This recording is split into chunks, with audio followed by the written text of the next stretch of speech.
This is Conversation Balloons, a podcast of interviews with experts and friends about all things generational.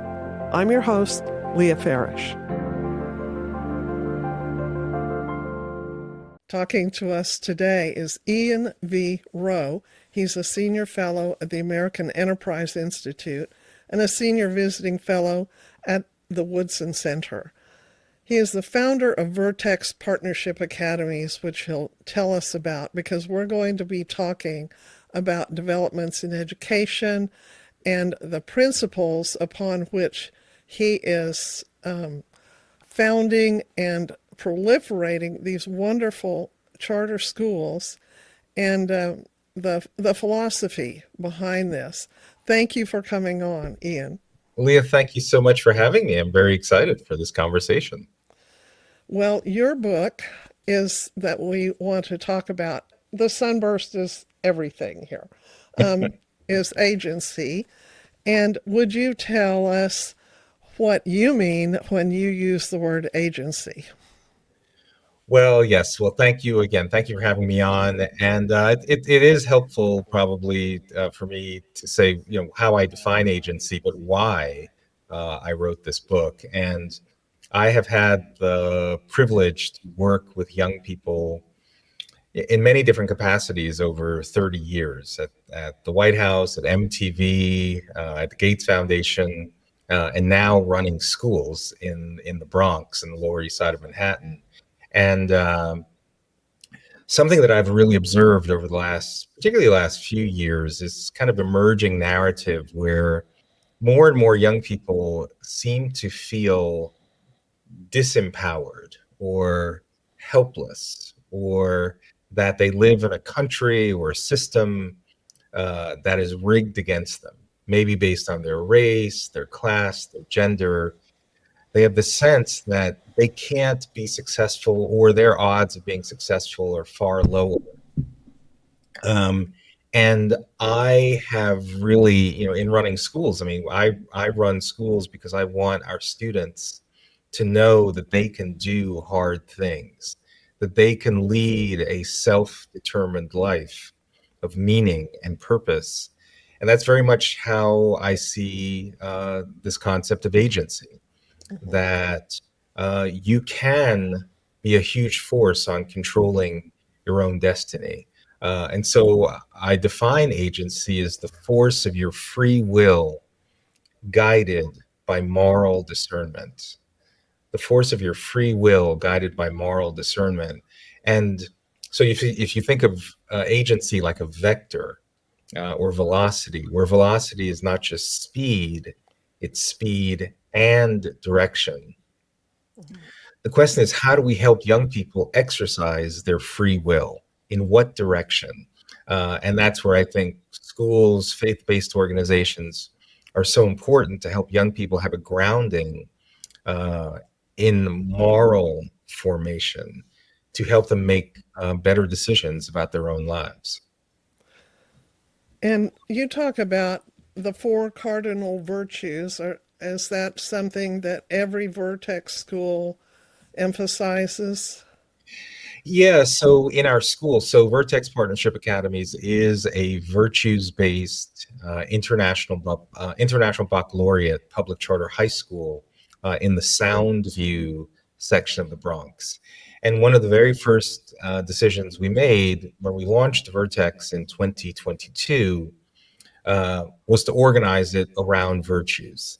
I think any school leader would admit that if a school is operating with kids 8 to 10 hours a day, that means that you're in the business of moral formation, whether you like it or not, right? So we decided to say, you know what, let's make the implicit explicit.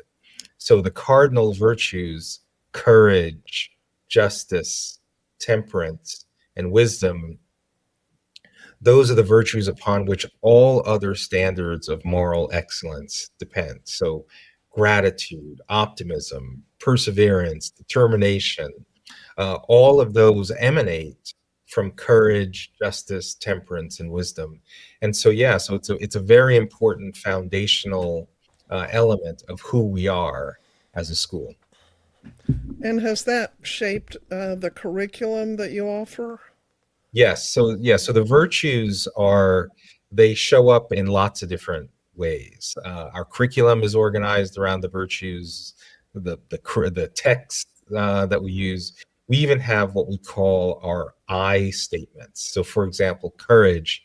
So imagine, for all your listeners, um, transport yourself to the Sound View section of the Bronx. All of our students standing up, primarily low-income Black and Hispanic students, in our mini assembly area, all standing strong, saying, "Courage means I reject victimhood and boldly persevere, even in times of uncertainty and struggle." Or temperance is I lead my life with self discipline because I am responsible for my learning and behavior. These are the statements that we expect kids to memorize and essentially sort of you know uh, commit to memory in their head, but ultimately it's about the behaviors in their heart. So yeah, so the virtues show up in lots of different ways throughout the school experience. Mm. That they're the four cardinal virtues of that Aquinas identified. Yes, exactly. Oh yeah, we didn't pull these out of thin air. These are foundational to everything we know about human flourishing. Mm-hmm. And you're calling wisdom what he called prudence. Yes, yes, Okay, yes, yeah, yes. I can understand that. Prudence is just not a word in this culture. Well, That would be a temperance. stretch. Yeah, temperance isn't really, but I just love the Yeah, word, so we yeah. we held on to it. So no, no, our kids know the meaning of these four virtues. Uh huh. And I think that it's really good that you have this moral component because otherwise, agency is just this existentialist kind of I choose, therefore I am. I can choose to, do something violent or dishonest, but it's my choice, and all Well, there is making exercising your free will. right. Well, that's the point. There are many people who exercise their free will in a way that's harmful to themselves and the larger community. So Hmm. how can we help young people have information that can help them make good decisions, that there's some kind of moral framework that helps them through a Yeah, sense of what is right versus what's wrong. I I find that public schools and I've taught education law and I was a classroom teacher for 4 years and I was certified in public school. Um, but they're not doing a good job of this. They're not doing a good job of moral formation, although, as you say, they are doing moral formation. Right. But if they don't recognize that they're doing it, Yes. they can be pretty destructive. And Yes. um, Well, either by omission or commission, right, you are shaping the character of your students. yep, If you choose to do it by omission, then that vessel will be filled. sure. It will be filled by something else that probably is not as constructive. And you haven't, as you said, pulled these out of thin air. These are grounded in a tradition uh, uh, that have had a level of success and are reflected in the successful history of the Western world to the extent it has been successful. Um, Well, these are universal virtues. They don't discriminate based on race or class or gender. They're not owned by anyone. They're not politicized. They are, um, as far as wisdom can take us. One's embrace of courage, you know, justice, temperance, wisdom. These are very important lessons, especially at a time when there are those in our country who want to divide us. the Trump administration is certainly doing what it can to, you know, reverse the policies of previous administrations on DEI, diversity, equity, and inclusion, and on teaching critical race theory. And how do you think that emphasis of steering away from those will affect your schools and education in general? Yeah, well, I think it's always important when you talk about things like DEI, there's a grounding in where it comes from, because part of the reason it's so harmful is that it's based on a very flawed foundation. So DEI, critical race theory, they're based on sort of three underlying principles, as I describe it. The first is that uh, let's talk about race. Every institution in the United States is imbued with racism. That in every system, in every institution, um, it's an oppressive, discriminatory structure. So if you are of a certain color, you're either an oppressor or you're oppressed based on some characteristic. That's kind of the first underlying principle, that all institutions in the United States are somehow imbued with these oppressive forces. That's the first element of DEI. The second is that as a result of that, any disparity that you might see at the group level, so let's say there's a disparity in reading outcomes between Black and white students. Well, the reason for that disparity must be because of discrimination. So, as Ibram Kendi says, when I see racial discrimination, I see racism, period. End of story. Meaning there's no other explanation. There's only racial discrimination or discrimination based on that category. That's the second flawed assumption of DEI. And the third is that the only solution then must be race based, or it must be an intervention based on the discriminatory criteria. So that's why you see race based affirmative action or race based reparations as the only solutions. All that is a faulty assumption. For as someone who runs schools, I know that there are issues like access to school choice, the ability to choose a great school for your child, the strength and stability of the family that a child is raised in, the level of personal religious faith commitment that young people and families have. These factors are far more determinative for a child's outcomes relative to superficial characteristics like race. So I applaud the administration's effort to reduce, if not eliminate, initiatives that are focused on group identity, like race and gender and some of these other characteristics. You know, have been a civil rights lawyer for 25 years or more, and I'll tell you something that I saw develop.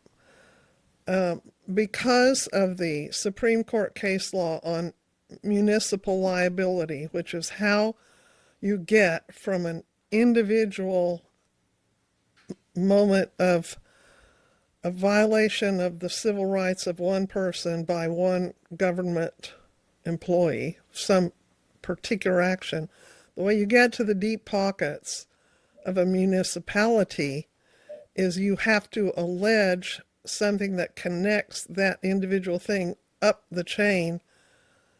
Otherwise, you're only like going to sue an individual policeman That's or an individual school teacher or something. That's not what you're trying to do. right. You have to tie S- it to some structural element That's or right. And you have to allege systemic, for example, one of the ways to do it is allege, quote, systemic racism. right, And I've done it in lawsuits, in pleadings. And you don't always exactly know where the cause is at the outset of a lawsuit. right, And so I mean, it's irresponsible to allege something that you can't prove, but my thinking was always without discovery in a case yet, the only explanation I can find or figure out is systemic racism. Well, And as we go forward, if I find out different, I will adjust my pleadings. I really think that it started in the pleadings in these civil rights cases that phrase systemic racism, and the public caught on to it, and it's become something that I think individual litigators never meant for it to that's become, interesting. but that's so often true. No, no, Um, no. I hear what you're saying because it used to be, I mean, racism, unfortunately, is a reality of human existence. But it used to be that we just talked about racism. Now there are these three prefixes. One is systemic, the other is structural, and the other is institutional. yeah, yeah, Those are the words that now precede racism that are almost they're kind of this amorphous. It's everywhere, the boogeyman, and it's never quite discernible exactly what you're talking about, and you can never totally solve it. And so things like DEI, critical race theory, sit on this weak foundation where you never quite define these things in such a way that you can actually target them. And again, in my world of education, I run schools that are almost exclusively serving low-income Black and Hispanic kids, and we want them to do better. The issues that drive whether or not they're going to be successful have far more to do with how many hours of studying do they do every night? You know, what's the structure and stability of the family that they're in? Have they been able to choose a school of choice? You know, that's far more determinative. And that's where things like DEI, critical race theory, create a massive distraction that takes our eyes off those things which actually really matter for the populations that I think all of us want to serve. yeah. You know, something else that I think is really important, and I studied this some with discrimination against gay people in the 90s and hate crimes and stuff. It is pernicious to tell people they are hated when they're not. Now, Mhm. if they are hated, you have to take action, and parents have to help their children navigate that. But to tell kids wholesale, uh, on a broad level, you all are hated, there's nothing you can do about it. Yep. What does that do to a child? I mean, and I wonder if the divisive motivation, which is out there, knows that you can't go around telling children to hate, Mhm. but you can tell them they're hated, Right. and Exactly. you'll get just about the same result of alienation and helplessness, discouragement, hostility, distrust. Yeah. Either way, it's sad, it's tragic. You don't tell a child you're stupid, you don't tell a child you're worthless, but you can tell a child you're hated. Yep. Uh, Well, the journal Education Next just released a survey of high school seniors or high school students and asked them, you know, what have been some of the messages you hear from your teachers? And so over the course of the last 4 years, some of the data is stunning because this is coming from high school students. But one particular finding said that 70% of high school seniors said over the last 4 years, they've heard from their teachers that, quote, America is a fundamentally racist nation, end quote. And 40% of those same high school seniors said they heard that message often or almost daily. So, you know, what happens to a nation when its teachers are sharing this information with students? This message of such what I call disdain or selective memory.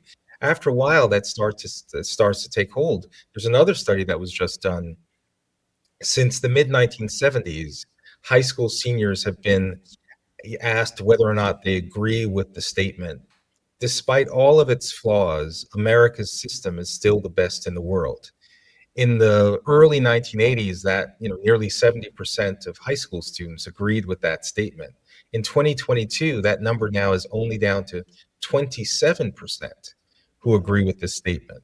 So we have to be very cognizant of these messages of what I call learned helplessness, of Mhm. when we're saying to kids, you either live in an oppressive nation, or some people are going to hate, or people you're hated. Um, we have to recognize that young people start to internalize these messages and start to determine what's possible with their own future. What we like to say to our own students at Vertex is that you have agency, you have power. And unfortunately, there are going to be some instances where you face challenges, right? There will be people that may not like you for a whole bunch of reasons. But that doesn't mean that your life is now, the possibility of your life is now curtailed by the whims of someone else, Mhm. right? You have within you the tools of self betterment, of self renewal, the ability to exercise a life of agency. And they're tools that you can use to build that muscle. But we never want to give young people the impression that, they need to lead a life of dependency or victimhood because of some external circumstance. Mhm. That's so smart, and it's really uh, corrosive to the white students that get this message, Oh, no, no, that of they're course. told that they hate black people or the other or people of color or whatever they're told that they're part of this structure. And I read a study on cheating among students, and it said if you that they interviewed students who cheated and found the students who cheat believe that cheating is widespread. Mm, The students who don't cheat believe that cheating is rare, and right. they live out. It becomes an expectation. 100, you normalize it. You believe that it's a normed activity, so you engage in it yourself. Hmm. And to your point about how this is corrosive to students of all races, there have been several public schools over the years, that have done something called privilege walks. Hmm. Now, if you're familiar with that term, but privilege walk, imagine a teacher will ask all of the kids in a class to line up in a horizontal line and then ask a series of questions where you've got to step forward or step backward. So imagine, a teacher will say, if you're black, take 5 steps backward. If you're white, take 2 steps forward, right? Questions of that nature. So by the end of this exercise, guess what happens? Almost everyone at the front of the room is white, and almost everyone in the back of the room is black. Um, and and that leaves this impression that, again, if you're in the back of the line, you're inherently victimized, you're inherently marginalized, you're inherently oppressed. But if you're this white kid at the front of the line, you're inherently an oppressor, you're inherently a victimizer. Hmm. That is corrosive and horrible. I read a study that just looked at where kids sat in the lunchroom, comparing public schools to Mhm. private schools, some of which were religious, some were not. But they found actually there was more racial intermixing at the lunch table in private schools. Oh, interesting. And I think that, the effect of this message of CRT is uh, dividing kids, and they're getting a heavy dose of it, as you said, in public school.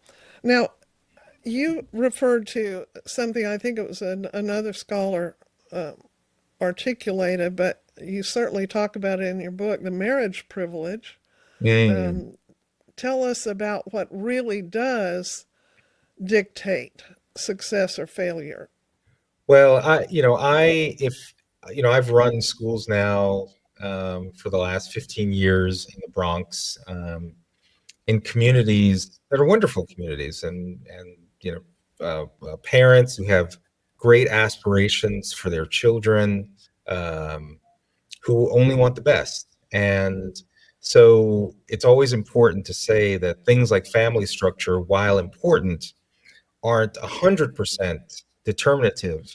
That said, the data is overwhelming that family structure, and in particular, single parent versus married two parent households, kids who are born into those two different structures have very different likely outcomes, of their long term.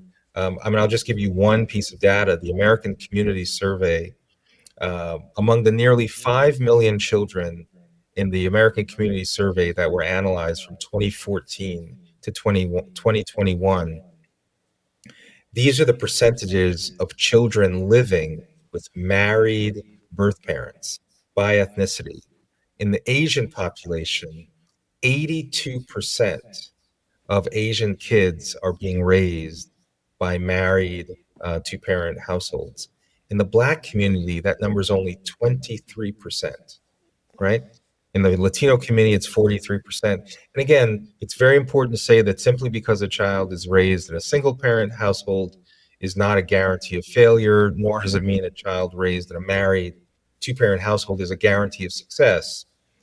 But anyone who argues that the difference, part of the reason you see such achievements on income, academics in the Asian community, doesn't see that there's a connection to 82% of children being raised in married two parent households versus the percentage of Black kids, only 23% being raised in married two parent households, that is not a very integral factor. I think they're being delusional. And so in our school, we like to say, and it's something I've observed in my own 30 years of working with a wide range of young people, those young people that have been able to break the cycle of disadvantage typically have not been constrained by the family that they're from. They've been much more deliberate about the family that they form. And that particularly has to do with marriage. So we in our schools teach something called the success sequence, which is data that says if a young person completes just their high school degree, then gets a full-time job of any kind, so they learn the dignity and discipline of work. And then if they have children, if they get married first, that order of decision making, education, work, marriage, then children, 97% of millennials who follow that series of decisions avoid poverty. And the vast majority enter the middle class or beyond. So family formation is clearly one of the most important decisions we can help young people to make, not only for the quality of their life, but that of their spouse and their future children. So, this concept of a marriage privilege is real. And I would argue for most kids, the biggest privilege that surpasses race, gender, class, even, is whether or not you're raised in a healthy, married, two parent household. Yeah, I've read that cohabiting cohabiting adults, that does not fix the stats. It, for No, some reason, that it somehow soaks into the child and their outlook and performance. You know, well, on again, yeah, I mean, let me just say again, it's not a guarantee. There are always exceptions, but cohabiting, when a child is born into an unmarried situation, even if the parents live together for a short period of time, the odds are very, very high that that couple breaks up, and within a few years, either the woman or the man or both will then go on to have subsequent relationships where they have children. And so you have what's called multiple partner fertility, these complex families where you have sets of full siblings, half siblings, living in different areas, different fathers, different mothers. Um, and again, we can never demonize, because these are all human beings worthy of respect and dignity. But we do know that the likelihood of success of kids raised in those conditions are far lower than kids in married two-parent households. So the question is, how do we educate kids going forward, right? Those with a future orientation about the best structure that they should be seeking for their own families. Hmm. Yeah, I see on page 217 you say, consider that boys and girls raised in single parent families are more than 4 times more likely to be poor than children raised by married parents. Socially and emotionally, girls are 2 to 5 times more likely to end up pregnant in adolescence, and boys are 2 to 3 times as likely to end up incarcerated before they turn 30 if they grow up in a non intact family. And Yeah, I've yes. seen studies that even indicate worse outcomes than that. So let me ask you to do something. Let's Yeah. say you get 5 or 10 minutes in front of a public school audience of kids, maybe sixth, seventh graders, and you get to make a pitch for Vertex and for the the principles on which it stands. Hmm. Um, Give us your pitch and pretend like you're selling kids on this idea. Well, actually, I a few years ago I was in in this situation where I was in front of a class of ninth grade students. This was in New Orleans, and it was actually around the time where we were introducing this concept of teaching the success sequence in schools, and we were getting a lot of criticism, a lot of pushback. And so I said to this group of ninth graders, can I get your advice on something? And the teacher said, yeah, the visitor, this would like to ask you a question. And so I said to this group of ninth grade students, by the way, who are almost all low income, Black, Hispanic, and Asian students in New Orleans, I said, if you knew that there were a series of decisions in your control, that when young people just like you followed that series of decisions, 97% of the time they avoided poverty. And the vast majority of the time they entered the middle class and led the life they wanted. Would you want to know what those series of decisions are? And so the students looked at me and they said, yeah, of course. Why wouldn't we want to know? And then I said, well, there's some grown-ups who think that I shouldn't tell you, that you might be too embarrassed or you might be shamed in some way, that better I just not tell you at all. And they looked at me like I was crazy. Who are you to withhold that information from us? Right. If it's really true that this series of decisions is connected to basically nearly 100% avoidance of poverty, then you let us decide after you let us decide whether or not that's information that we should hear. So tell us. Yeah. So then we proceeded to have this conversation about the success sequence and very important, I shared the information in what I say is in descriptive fashion, not prescriptive. You're going to make the decisions, especially in this period of time of age 14 to 24, what we call the life deciding decade, where the decisions you make during this period of time have huge influence over the quality of the rest of your life. But here it is. If you make this series of decisions in this order, you've got 97% likelihood of avoidance of poverty. If you make the decisions in this order, then you have it's almost like probabilities, right? You have a very different likelihood of success or failure. Basically, what are the likely rewards or consequences associated with different series of life decisions? And it was an amazing conversation.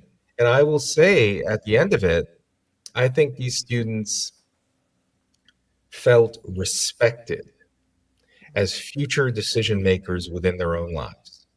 And that's what agency is all about. Yes. That we help you have the information for you to decide what is right for you. That's real empowerment, isn't it? Yes, it is. Yes, it is. You Now you know, go ahead. Yeah, we'll never win if we're constantly just saying, we can't simultaneously say you're the agent of your own uplift and, telling you this is the only way to live. At some point, we have to trust that if we give young people high quality information and what the likely outcomes are of how that information should inform their decision making, then I think we're more likely than not, young people will exercise their agency in a way that helps their lives and that of their community. Hmm.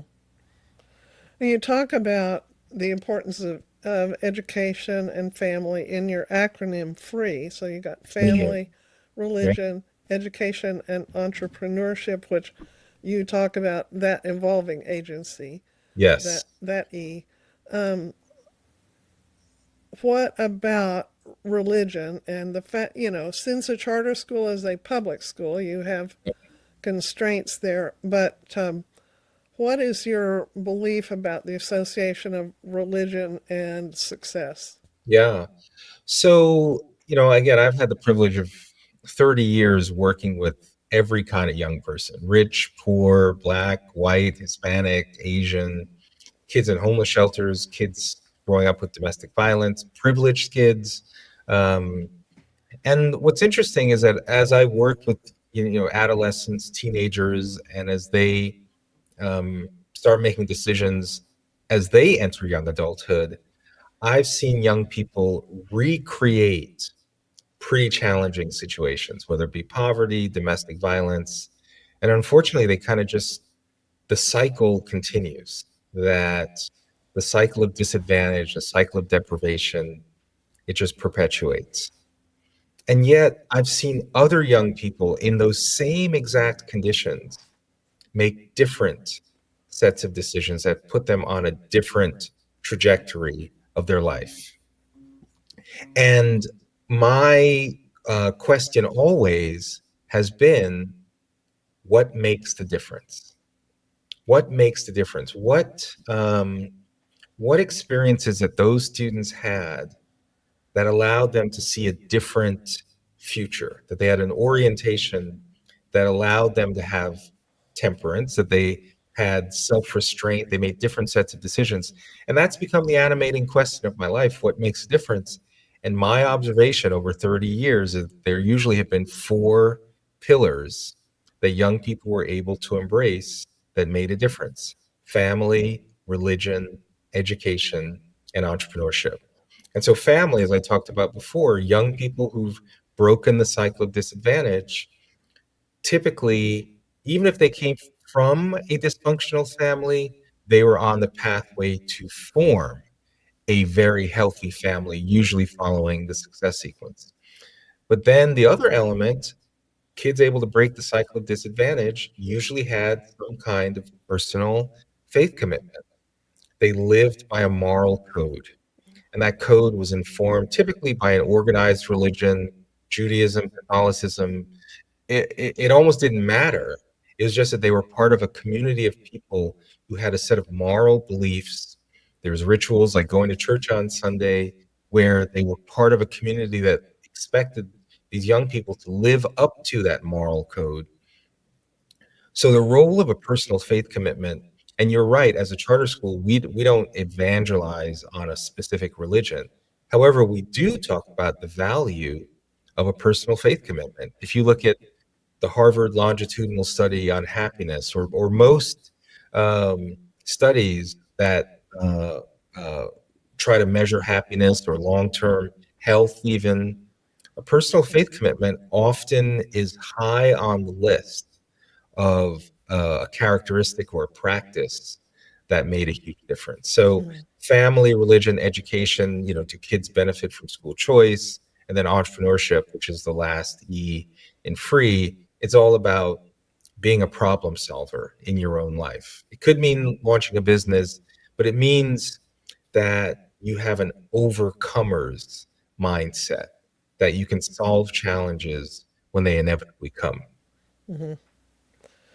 I was hearing a therapist named Raquel Hopkins talk about her philosophy of counseling, and she said My emphasis is not so much treatment of symptoms for what you're going through, but capacity building.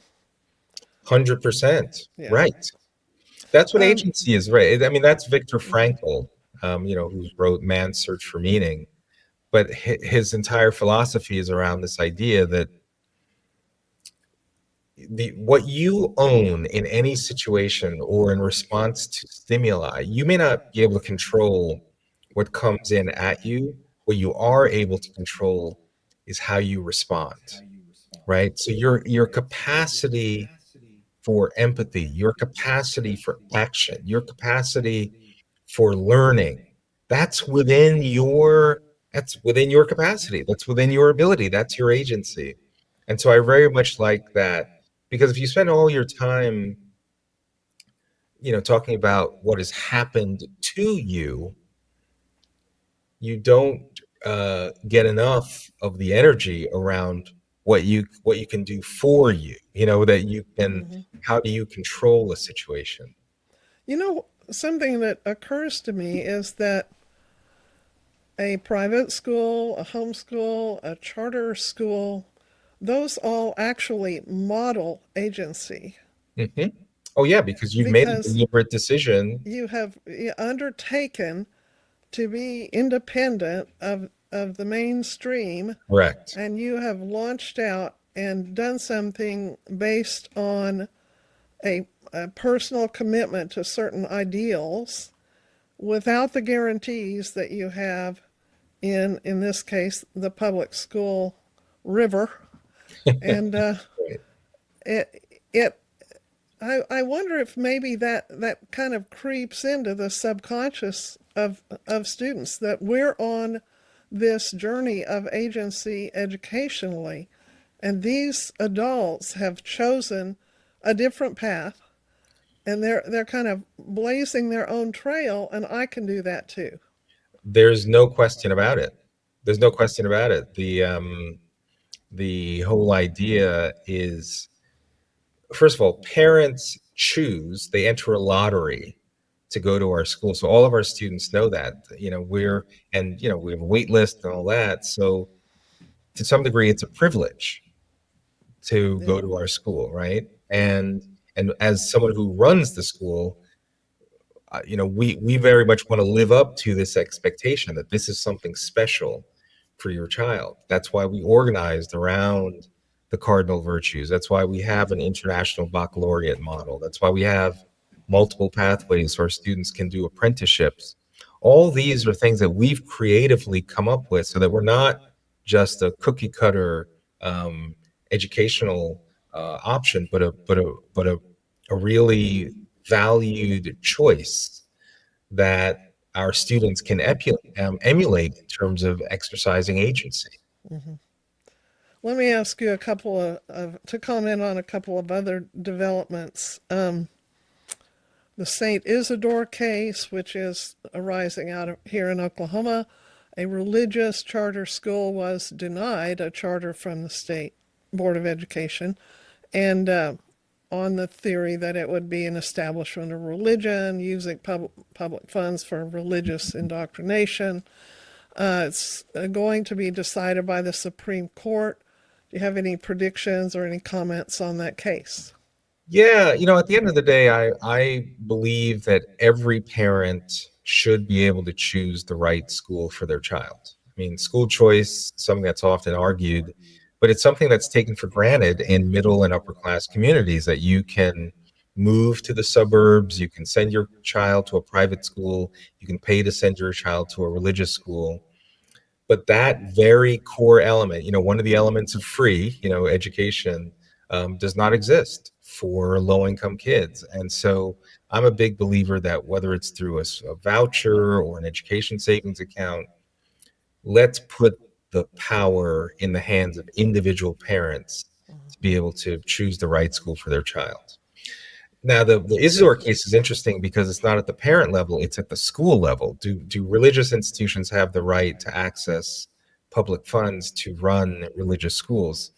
I think it's an interesting case. I mean, right now, although I think one of the justices has recused herself, Amy Coney Barrett, Mm-hmm. um, it's very likely that this Supreme Court will vote in favor of the religious charter school on the premise that if a state does allow a charter school law, meaning it's allowing private institutions to compete for the opportunity to receive public funds to then run a public charter school, then it stands to reason if the only type of private institution that's excluded from competing for the opportunity to run that school is a religious institution, then that one can see the logic that triggers religious discrimination.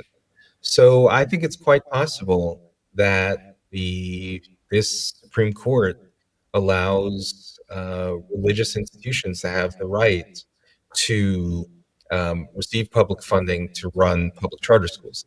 Now, on a state by state basis, I mean, you can decide that at the U.S. Supreme Court. On a state by state basis, then it gets a bit more murky in that will a state say, okay, you can be a charter school, but our restrictions are that you can't advocate for a given religion. So how an individual state may choose to implement their particular charter school law, I think is where the even more complex issues emerge. But at the federal level, I could see this U.S. Supreme Court deciding that religious schools should be able to access public funds. Mhm. And what about the abolition of the Federal Department of Education? What impact do you think that will have? Yeah, I think, the devil's in the details. I mean, there have been times when the Federal Department of Education has put out, for example, a Dear Colleague letter that said to schools across the country, if you have disparities in the number of suspensions, if you have racial disparities, then you put at risk potentially your federal funding.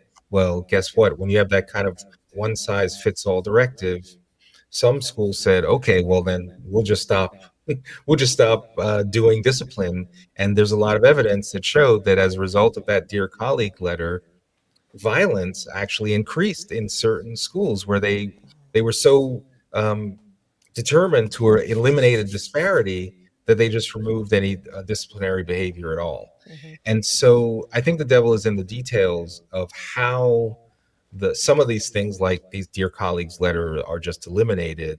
Um, but there's certain functions or certain things that a federal doesn't have to be in the federal Department of Education. They could be moved to different departments. But for example, let's say the federal government wanted to incentivize more school choice, they could say, look, here is a bucket of money, and each state has to say, this is how we're creating, 250 more charter schools in our states. This is how we're creating more opportunities so that more educational freedom. Then I could see a role for that. Now, does that have to exist in a Department of Education? No. So I'm much more focused on the functions that would be retained.